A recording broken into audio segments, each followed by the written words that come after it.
So we're just going to jump right into it today. We're here on my demo website, and I wanted to talk to you about the built-in domain that Squarespace gives you whenever you start a website on their platform. So they usually give you some sort of obscure domain like scarlet-wolverine-askm.squarespace.com. And while these are very interesting, they can make it very confusing if you have multiple websites on your dashboard with Squarespace.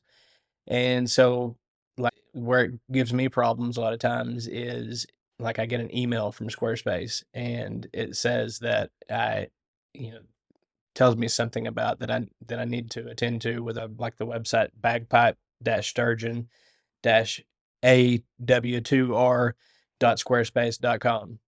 And I think to myself, I have no idea what website that is. So I'm going to have to scroll through my dashboard and try to figure out which one it is. So it's been very helpful to me to be able to change the domain so that the domain actually pertains to what the website is that I am working on.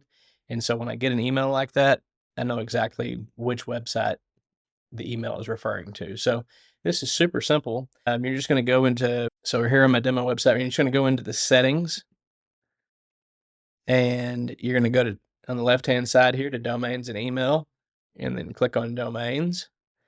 And then you can just click on the arrow here and then it will allow you to, once you click on that, to be able to type over this. And so like for this, as you can see here, I'd already changed the domain on this one for the reasons that I just mentioned.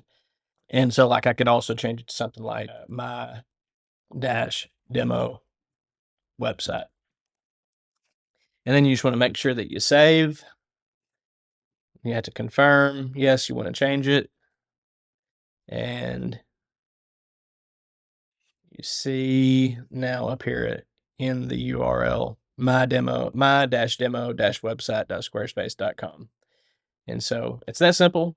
If you found this useful, please leave a like and subscribe. And if you would like me to build your Squarespace website for you, you can find my contact info in the description below.